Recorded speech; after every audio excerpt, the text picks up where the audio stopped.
เพื่อระลึกถึงองค์หลวงพ่อเปิดผู้ประสิทธิ์ประสาทถือเป็นเป็นผู้ที่มีความกล้าหาญเป็นคนนั้นที่มีปัญญาสามารถแก้ไขจนพ้นทุกข์ต่างๆได้ในช่วงนี้ขอระลึกถึงองค์หลวงพ่อเปิดที่ประสิทธิ์ประสาทวิชาเหล่านี้ให้กับเราให้ระลึกถึงหลวงพ่อสำอางเจ้าอาวาสวัดบางพระแห่งนี้ขอเป็นคนนั้นจะเป็นคนกล้าหาญเป็นคนที่มีปัญญาคนเชื่อคนไม่ใช่นักเลงครับแต่ใครยึดถือไม่ได้นี่คือหัวใจของหลวงพ่อเปิดนะครับให้ทุกคนนั้นอยู่ในศีลธรรมอยู่ในศีลห้า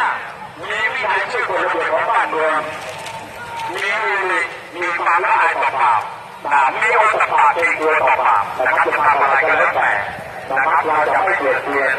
เราจะไม่ดูถูกเหยียดหยามซึ่งกันและกันครับ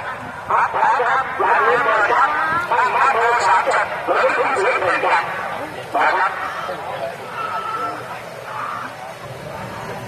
หลับตาครับโคตรถ่ายภาวนาในใจนะครับตั้งพระโพธิ์ในใจสามจักรนะครับเราไม่ถึงพระโพธิ์เราไม่ถึงสูง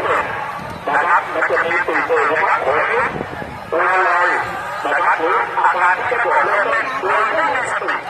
มันเกิดขึ้นแล้วครับมันเกิดขึ้นเองต่อไปนี้ขอเชิญถือเป็นนะหายวิชาถือเป็นแล้วตั้งพระโพธิ์สามจักรในใจ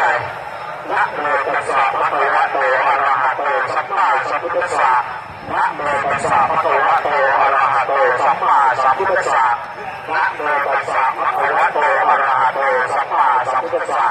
ข้าพเจ้าขออัญเชิญหลวงพ่อเปิดและเสด็จอาศักดิ์สิทธิ์ที่อยู่ในตัวของข้าพเจ้าอยู่ในใจของข้าพเจ้าอยู่ในจิตของข้าพเจ้าจงโดนบันดาลให้เกิด